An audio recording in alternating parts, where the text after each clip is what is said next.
Hello everyone. So in today's class, I'll be discussing about Otto cycle.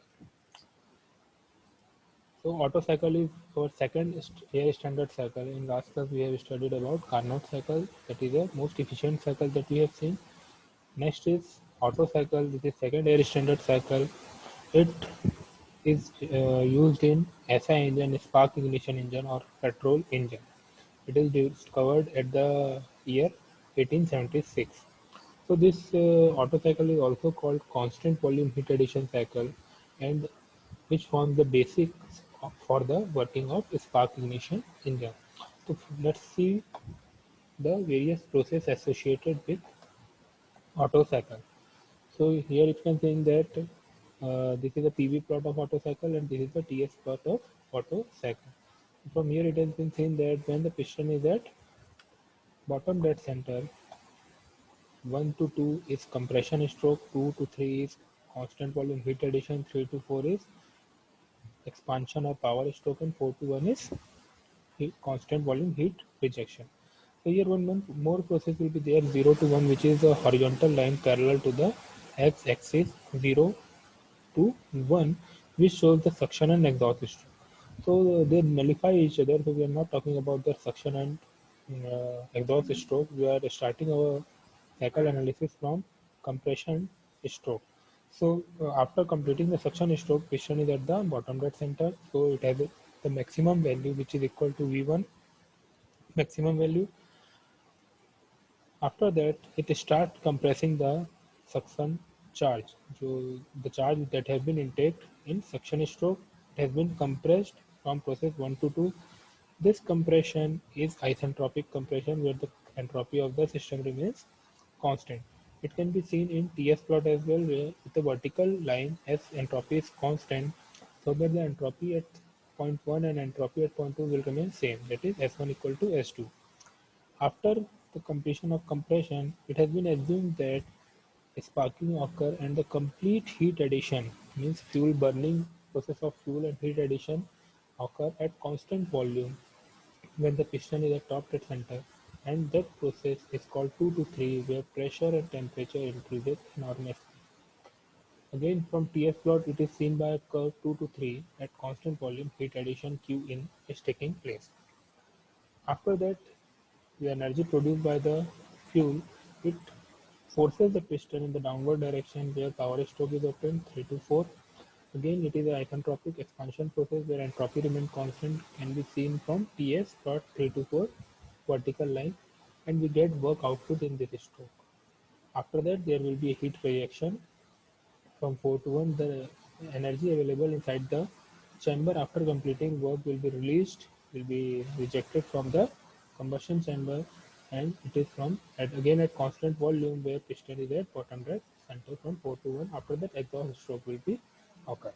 Okay, so this is the fourth process which comprises Otto cycle. Isentropic compression followed by constant volume heat addition, then isentropic expansion followed by constant volume heat rejection. So process 1 to 2 and 3 to 4 are adiabatic, where no heat transfer takes place, and the heat transfer is limited to the process 2 to 3, where heat is added, and 4 to 1, where heat is getting rejected. Again, both the things, heat addition and rejection, occur at constant volume. So heat added during the process 2 to 3 can be written as CV T3 minus T2, final temperature minus initial temperature, or higher temperature minus lower temperature. Similarly, heat rejected during process 4 to 1 can be given by CV T4 minus T1. So with this heat addition and heat rejection, we can get the work done, which is the difference between heat addition and heat rejection. Okay. Now the efficiency. Again, efficiency will be explained as output upon input. So here efficiency is work done by heat supplied. So work done, we have seen that CV T3 minus T2 minus CV T4 minus T1 upon heat added, heat supplied will be CV T3 minus T2. So when we solve this, we will get 1 minus CV will be cancelled out, 1 minus T4 minus T1 upon T3 minus T2. Now the compression ratio R is V1 by V2, okay, and expansion ratio is V4 by V3. So these both are, V1 is equal to V4 and V2 is equal to V3. So both are same value. So compression ratio and expansion ratio in case of Otto cycle is same, that is R. Now again for ideal gas, we have seen that we have to follow this ideal gas law, that is PV is equal to MRT, and again PV to the power gamma is equal to constant. So considering the process 1 to 2 and 3 to 4, we have T2 by T1 is equal to V1 by V2 to the power gamma minus 1. This is taken from PV to the power gamma is equal to constant and PV is equal to MRT. By using these two equations, we get T2 by T1 is equal to V1 by V2 to the power gamma minus 1, and we know that V1 by V2 is compression ratio, so it is replaced by R. So from this equation, T2 can be written in terms of T1, that is T2 is equal to T1 R to the power gamma minus 1. Similarly, for process 3 to 4, it can be written as T3 by T4 is equal to V4 by V3 to the power gamma minus 1. Again, V4 by V3 is R, compression ratio, so it can be replaced as R is equal to R to the power gamma minus 1. Now see, this T3 can be written as T4 R to the power gamma minus 1. So here T2 is written in terms of T1 and here T3 is written in terms of T4. Now substituting the value of T3 and T2 here, we get 1 minus T4 upon T4 to the power T4 into R to the power gamma minus 1 from this equation, and T2 is from this equation, that is T1 R to the power gamma minus 1. Now it can be seen that this from denominator R to the power gamma minus 1 can be taken out common. So we are taking it out and we get in numerator T4 minus T1 and T4 minus T1. So these two things will get cancelled out, and final efficiency of Otto cycle we get that 1 minus 1 upon R to the power gamma minus 1.